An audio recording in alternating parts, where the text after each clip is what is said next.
ଜଗନ୍ନାଥ ହେଲେ ଜଗତର ନାଥ। ତାଙ୍କର ଆଖି ସବୁ ଜାଗାରେ ପଡ଼ୁଛି। ସେ ସୂର୍ଯ୍ୟ ଏବଂ ଚନ୍ଦ୍ରଙ୍କର ପ୍ରତୀକ ରୂପ। ସିଏ ବି ଦେଖୁଛନ୍ତି ଯେ ମୋତେ କିଏ ଖେଳଘର କରୁଛି। ଯିଏ ଖେଳଘର କରୁଛି ତାଙ୍କ ଖେଳ ସିଏ ବୁଝିବେ। ଯୁଗକୁ ଯୁଗ ଏଇ ମତେ ପରମାନନ୍ଦ ଏ ଜଗତେ। ଯେତେ 5000 ଜଗନ୍ନାଥ ମନ୍ଦିର ହେଇଯାଇଛି, ସେ ମନ୍ଦିର କୁଆଡ଼େ ଯିବେ? ଏଇ ମନ୍ଦିରଟି ଥିବ।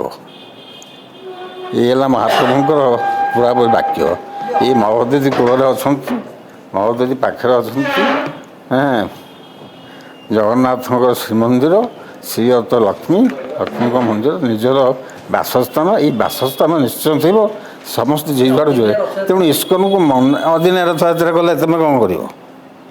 ମୁଁ ଏଇନା ଅଦିନରେ ବର୍ତ୍ତମାନ ଜଗନ୍ନାଥଙ୍କୁ ଏପଟେ ବସେଇକି ଗୋଟେ ରଥରେ ବସି ସେ ସମସ୍ତେ ମାନିଲେ ତ ହେବ। ମୋ ନାଁରେ ନ ମାନିକି ତ ବର୍ତ୍ତମାନ ସେ କହୁଛି ମୁଁ ଧାମ କରିବି, ଅମୁକ କରିବି, ସମୁକ କରିବି। ବର୍ତ୍ତମାନ ଚାଲିଛି ଇସ୍କନ ବାଲା ଏଇଠି ରଥ ଗଡ଼ିକି ନିଅନ୍ତୁ। ବର୍ତ୍ତମାନ କ'ଣ ଏଠି ତାଙ୍କ ପରିସ୍ଥିତି ଆସି ପହଞ୍ଚିବ?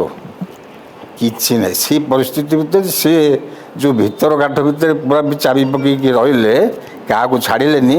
ସିଏ ବର୍ତ୍ତମାନ ଆରାମରେ ବର୍ତ୍ତମାନ ରେଡ଼ି। ଗୋଟେ ଚନ୍ଦନ ଯାତ୍ରାରେ ଠାକୁର ଯାଉଛନ୍ତି, ଠାକୁରଙ୍କର ସ୍ୱତନ୍ତ୍ର ବାଜା, ଠାକୁରଙ୍କର ସ୍ୱତନ୍ତ୍ର ଚାଲି, ସାଙ୍ଗେ ଠାକୁରଙ୍କର ସ୍ୱତନ୍ତ୍ର ଶବ୍ଦ ସାଉଣ୍ଡ। ସେ ଗୋଟେ ଗୀତ ଧିରେ ବର୍ତ୍ତମାନ ଚାଲିଲା, କ'ଣ ହେବ? ସେ ଗୀତ କେମିତି କୁଆଡ଼େ ଯିବ? ସେ ଗୋଟେ ଦିନ ରାତି ଖାଲି ମାନେ କହିବାରେ, ମାନେ ପୁରା ବକ୍ତୃତା ଦେବାରେ କଥା। ହେ କୃଷ୍ଣ ଯାଇଥିଲେ, କୃଷ୍ଣ ଏମିତି କଲେ, କୃଷ୍ଣ ନାଚିଲେ, କୃଷ୍ଣ ଡେଇଁଲେ, କୃଷ୍ଣ ଅମୁକ କଲେ, ଏମିତି ନରେନ୍ଦ୍ରରେ ପାଣି ଥିଲା, ସେ ଏମିତି। ଆରେ କିଏ ତୁମକୁ ପଚାରୁଛି ସେଗୁଡ଼ାକ? ସେ ତ ଯୁଗ ଯୁଗ ଧରିକି ଚାଲିଥିଲା।